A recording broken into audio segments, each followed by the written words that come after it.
Hi అండి. అందరికీ నమస్కారం. Welcome to my channel. ఈ వీడియోలో ఏపీ ప్రభుత్వ పెన్షనర్ల గ్రాట్యుటీ 16 లక్షలపై తుది తీర్పు విడుదల. దీనికి సంబంధించిన పూర్తి వివరాలు ఈ వీడియోలో తెలుసుకుందాము. వీడియో ఎక్కడే కానీ స్కిప్ చేయకుండా ఎండ్ వరకు చూసేయండి. అప్పుడు ఇన్ఫర్మేషన్ పూర్తిగా అర్థమవుతుంది. అలాగే వీడియో చూస్తున్న ప్రతి ఒక్కరు లైక్ చేయండి ఫ్రెండ్స్. ఈ వీడియోని తోటి పెన్షనర్ మిత్రులతో అయితే షేర్ చేయండి. కొత్తగా మన ఛానల్‌ని చూస్తున్న వారు ఇంకా ఎవరైనా సబ్స్క్రైబ్ చేసుకోకపోతే వెంటనే మన ఛానల్‌ని అయితే సబ్స్క్రైబ్ చేసుకోండి. సబ్స్క్రైబ్ చేసుకోవడం వల్ల నేను చేసే ప్రతి ఒక్క వీడియో మీ వరకు రీచ్ అవుతుంది. ఇక ఆలస్యం చేయకుండా వివరాల్లోకైతే వెళ్ళిపోదాము. ఆంధ్రప్రదేశ్ రాష్ట్ర ప్రభుత్వ ఉద్యోగులు మరియు పెన్షనర్ల చరిత్రలో 11వ పీఆర్సీ ఒక చీకటి అధ్యాయంగా అయితే మిగిలిపోయింది. ముఖ్యంగా గ్రాట్యుటీ పెంపు విషయంలో ప్రభుత్వం తీసుకున్న ఏకపక్ష నిర్ణయం వేలాది మంది పదవీ విరమణ చేసిన ఉద్యోగులను తీవ్ర ఆందోళనకు గురిచేసింది. గ్రాట్యుటీ పరిమితి 12 లక్షల నుంచి 16 లక్షలకు పెంచుతూ జారీ చేసిన ఉత్తర్వులలోని ఒక నిబంధన పెన్షనర్లను 2 వర్గాలుగా విభజించి తీవ్ర అన్యాయానికి కారణం అయ్యింది. ఈ వివాదంపై గౌరవ హైకోర్టులో జరుగుతున్న న్యాయ పోరాటం ఇప్పుడు తుది దశకు చేరుకుంది. ఈ నేపథ్యంలో ఇప్పటివరకు జరిగిన పరిణామాలు, న్యాయపరమైన వాదనలు మరియు తుది నిర్ణయం తీర్పు ఎలా ఉండబోతుంది అనే దానిపైన లోతైన విశ్లేషణ తెలుసుకుందాము. అసలు వివాద నేపథ్యం ఏంటంటే 11వ పీఆర్సీ మరియు జీవోఎంఎస్ నంబర్ 2. 2022లో అప్పటి రాష్ట్ర ప్రభుత్వం 11వ వేతన సవరణ సంఘం పీఆర్సీ సిఫార్సులను అమలు చేస్తూ పలు కీలక జీవోలను జారీ చేసింది. ఇందులో భాగంగా జీవోఎంఎస్ నంబర్ 2 ద్వారా ఉద్యోగుల రిటైర్మెంట్ గ్రాట్యుటీని 12 లక్షల నుంచి 16 లక్షలకు పెంచుతున్నట్టు ప్రకటించింది. అయితే ఈ యొక్క పెంపు జనవరి 17, 2022 నుండి పదవీ విరమణ చేసే వారికి మాత్రమే వర్తిస్తుందని స్పష్టం చేసింది. సాధారణంగా పీఆర్సీ ప్రయోజనాలు ఆ పీఆర్సీ అమలు కాలానికి అంటే జూలై 1, 2018 నుంచి పీఆర్సీ అమలవుతుంది. ఈ యొక్క అమలు కాలానికి వర్తిస్తాయి. కానీ ప్రభుత్వం ఈ యొక్క సంప్రదాయాన్ని విరుద్ధంగా ఒక మధ్యంతర తేదీని కట్ ఆఫ్ డేట్‌ను నిర్ణయించి అంతకు ముందు రిటైర్ అయిన వారికి పెంచిన గ్రాట్యుటీని అయితే నిరాకరించింది. ఇదే సమస్య. మరి ప్రభుత్వ ఉత్తర్వులలోని వివాద అంశాలు మరియు లోపాలు ఏమున్నాయంటే విభజన రేఖ. సో, ఈ మేరకు ప్రభుత్వ నిర్ణయం పెన్షనర్లలో కృత్రిమమైనటువంటి విభజనను సృష్టించింది.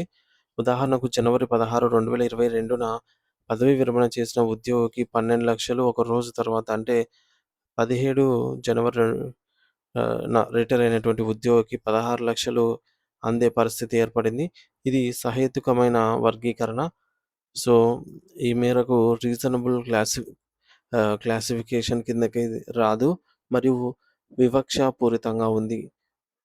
ఇక పీఆర్సీ నివేదికను రహస్యంగా ఉంచటం. ప్రభుత్వం అశుతోష్ మిశ్రా కమిటీ ఇచ్చిన 11వ పీఆర్సీ నివేదికను బయటపెట్టలేదు. ప్రభుత్వం ఉద్యోగ సంఘాలతో చర్చలు జరపకుండా మేము ఏది నిర్ణయిస్తే అదే చట్టం అన్నట్టుగా ఏకపక్షంగా వ్యవహరించింది. ఇది పారదర్శకతకు పూర్తిగా విరుద్ధం. మూడవది ప్రయోజనాలను తగ్గించటం.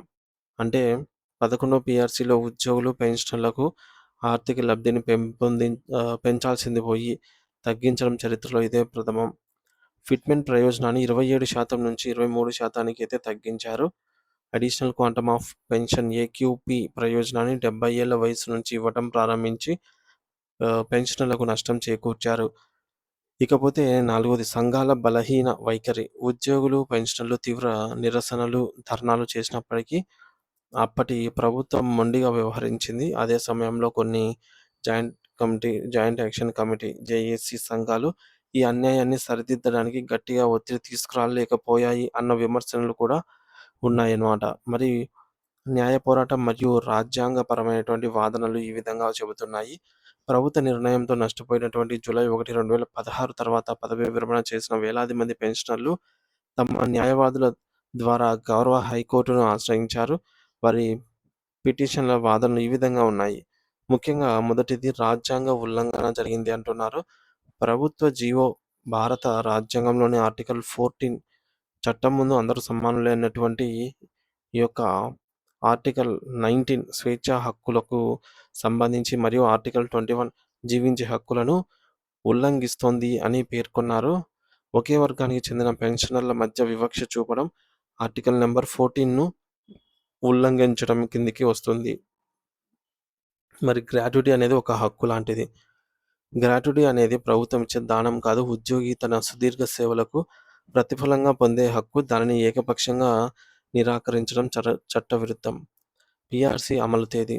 పీఆర్సీ ప్రయోజనాలు. పీఆర్సీ అమలు తేదీ అయినటువంటి జూలై 1, 2018 నుంచే వర్తింపజేయాలి. కాబట్టి పెంచిన 16,00,000 గ్రాట్యుటీని ఆ తేదీ తర్వాత రిటైర్ అయిన వారందరికీ కూడా అమలు చేయాలని కోరారు. గత ప్రభుత్వం ఈ కేసులో కౌంటర్ అఫిడవిట్ దాఖలు చేయకుండా కాలయాపన చేసింది. ఇప్పుడు ప్రభుత్వం మారిన నేపథ్యంలో ప్రస్తుత ప్రభుత్వం ఎలాంటి వైఖరి తీసుకుంటుంది, ఎటువంటి అఫిడవిట్ దాఖలు చేస్తుంది అనేది ఆసక్తికరంగా అయితే మారిందనమాట. గత తీర్పులో గత తీర్పుల వెలుగులో తుది తీర్పు ఎలా ఉండవచ్చు అనంటే, గతంలో ఇలాంటి వివాదాలపై సుప్రీంకోర్టు, వివిధ హైకోర్టులు ఇచ్చిన తీర్పులను పరిశీలిస్తే కేసు పెన్షనర్లకు అనుకూలంగా వచ్చే అవకాశాలు బలంగా అయితే ఉన్నాయన్నమాట. D S Nakara versus union of India case. ఈ చారిత్రాత్మక కేసులో పెన్షనర్స్ అందరూ ఒకే వర్గానికి చెందినవారని, వారి మధ్య కృత్రిమ కటాఫ్ తేదీలతో వివక్ష చూపరాదని సుప్రీంకోర్టు స్పష్టం చేసింది. సహేతుకత లేని వర్గీకరణ, ఆర్థిక ఇబ్బందులు లేదా పరిపాలనా సౌలభ్యం వంటి కారణాలు చూపి ఒకే తరగతికి చెందిన వారి మధ్య వివక్ష చూపడాన్ని న్యాయస్థానాలు అంగీకరించవు. అయితే ఈ యొక్క న్యాయ సూత్రాల ఆధారంగా సంఘం నాయకులు మరియు న్యాయవాదులు ఈ తీర్పును తమకు అనుకూలంగా వస్తుందని ధీమా వ్యక్తం చేస్తున్నారు. మరి ముందున్న ప్రశ్నలు మరియు భవిష్యత్ పరిణామాలు ఈ విధంగా ఉండవచ్చు. మరి ఒకవేళ తీర్పు గనక అనుకూలంగా వస్తే ఈ మేరకు ఎప్పటి నుంచి వర్తిస్తుంది? ఉత్తమ ఫలితం. పీఆర్సీ అమలు తేదీ జూలై 1, 2018 నుంచి పెంచిన గ్రాట్యుటీని అమలు చేయాలనైతే కోర్టు ఆదేశించవచ్చు. మరో అవకాశం ఉంది. ఆర్థిక ప్రయోజనం ఇచ్చిన తేదీ నుంచి కాకుండా పిటిషనర్లు కోర్టును ఆశ్రయించిన తేదీ లేదా తీర్పు వెలువడిన తేదీ నుంచి అమలు చేయాలని ఆదేశించే స్వల్ప అవకాశం కూడా ఉంది. ఇకపోతే రెండవది ప్రభుత్వాల అధికారాలు. ఇటీవలే కేంద్ర ప్రభుత్వం పెన్షన్ నిబంధనను సవరించి ఆర్థిక ప్రయోజనాల అమలు తేదీని నిర్ణయించే పూర్తి అధికారాన్ని ప్రభుత్వానికే కట్టబెట్టింది. భవిష్యత్తులో ప్రభుత్వాలు ఇలాంటి ఏకపక్ష నిర్ణయాలు తీసుకునే ప్రమాదము ఉంది. ఇక 11వ పీఆర్సీ నిర్ణయాలు. ముఖ్యంగా గ్రాట్యుటీ విషయంలో తీసుకున్న వైఖరిని ప్రభుత్వ ఉద్యోగులు మరియు పెన్షనర్లను ఆర్థికంగా, మానసికంగా తీవ్రంగా దెబ్బతీసింది. కేవలం ఒక్కరోజు తేడాతో పదవీ విరమణ చేసినందుకు గాను 4 లక్షలు నష్టపోవడం అత్యంత బాధాకరం. ఈ కేసులో గౌరవ హైకోర్టు ఇచ్చే తీర్పు కేవలం పిటిషనర్లకు మాత్రమే కాకుండా భవిష్యత్తులో ప్రభుత్వాలు ఉద్యోగుల హక్కుల పట్ల ఎలా వ్యవహరించాలనే దానికి ఒక మార్గదర్శకంగా నిలుస్తుంది. న్యాయ వ్యవస్థపై పూర్తి నమ్మకంతో వేలాది మంది పెన్షనర్లు తమకు న్యాయం జరుగుతుంది అని చెప్పేసి ఆశగా ఎదురు చూస్తూ ఉన్నారు. మరి దీనిపై తుది తీర్పు అనేది త్వరలో రానుంది ఫ్రెండ్స్.